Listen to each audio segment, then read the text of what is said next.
In recent news, President Donald Trump, in an attempt to lower United States spending and debt, has put forward a budget proposal to Congress that will include cutting NEA and NEH funds.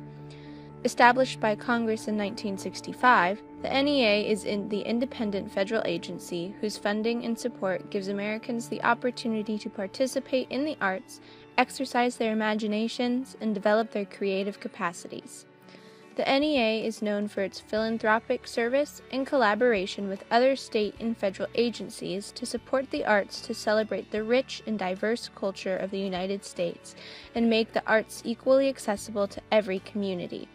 The NEA supports and provides grants for theater programs and curriculums in juvenile detention centers, as well as crime prevention theater programs for at-risk youth across the country. Together, the NEA and NEH still account for much less than 0.1% of the United States annual federal spending. Now think about that. The budget will cut much less than 0.1%, not 1%, but less than 0.1% of spending. Are the consequences of cutting funding for the NEA really worth it?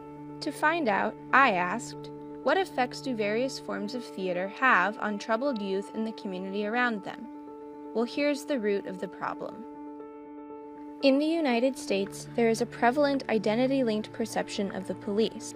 At-risk youth feel targeted by the police because of the community they live in, their race, clothing, ethnicity, or even their friends.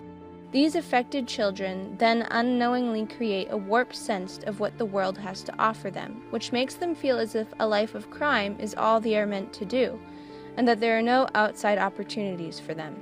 Unfortunately, a striking amount of minority children in low-income communities with a lack of support find themselves stuck in the juvenile detention system.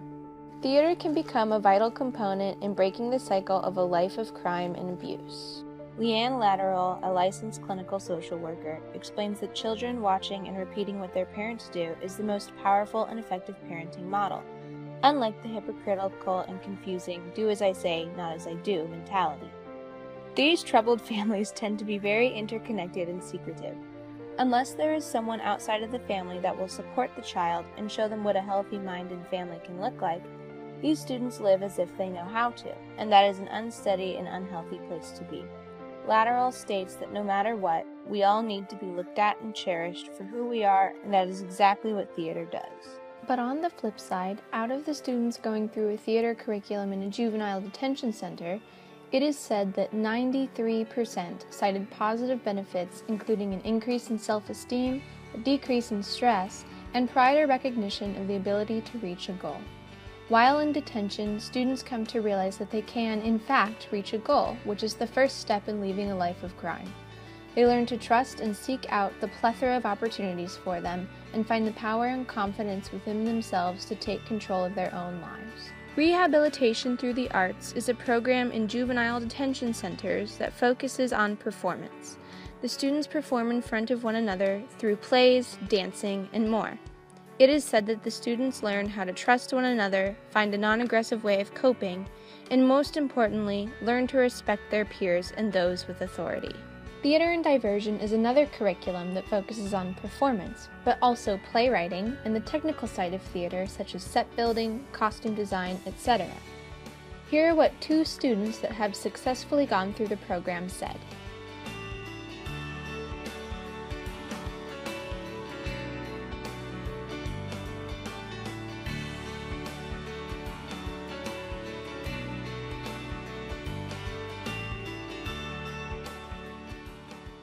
Clean Break is a theater company that brings in at-risk and troubled women. What's unique about this company is that the women are given a place to show their voices as they write their own shows and perform them about their personal experiences, relationships, thoughts, and feelings. The women have said that they have felt empowered and had left with a sense of growth. This is vitally important not only for the women to feel as if they have found ownership over their own lives, but it also shows the audience, the general public, where these women have come from.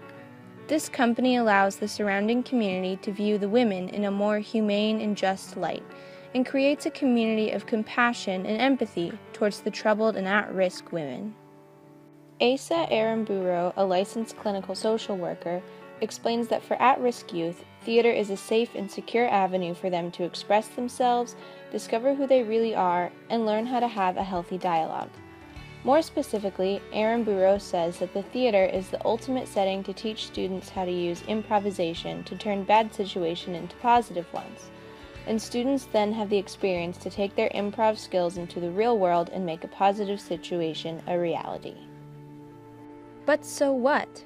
The NEA and NEH not only support popular broadcasting networks such as NPR and PBS, but they also partner with crime prevention and creative arts therapy programs, support arts and education programs in low-income communities, and in effect can keep children off the streets, lowers adolescent crime rates, prevents students from entertaining a habit of crime, and lowers the risk of youth becoming repeating offenders at large.